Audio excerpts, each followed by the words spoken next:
కేజ్రీవాల్ రాజకీయ నాయకుల్లో ఒక వ్యక్తిత్వం ఉన్న వ్యక్తి కేజ్రీవాల్. మన రాష్ట్రంలో చూసుకుంటే జయప్రకాష్ నారాయణ లాగా. కానీ ఇతనికి 9 సార్లు ఈడీ లెటర్స్ పంపించినా సరే, రమ్మని వారెంట్లు పంపించినా సరే, ఇతను ఏదో ఒక సాకు చెప్తూ దాన్ని కొడుతూనే ఉన్నా. అతని డిప్యూటీ సీఎం సంవత్సర కాలం నుంచి జైల్లోనే ఉన్నాడు. ఏది? ఈ లిక్కర్ స్కామ్తో, మన కవితమ్మ గారి స్కామ్ మహిమ.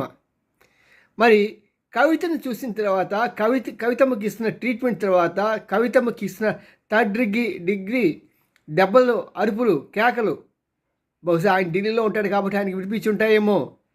అందుకనే ఆయన నేను వస్తున్నాను త్వరలోనే అని చెప్పి అక్కడ కోర్టుకి చెప్పడం జరిగింది. ఇలాగే ఉంటాయి రాజకీయాల్లో. అందుకనే పోలీసులు ఏంటంటే పక్కవాడిని కొడితే రెండోవాడు సెట్ అవుతాడే, అలా జరిగింది.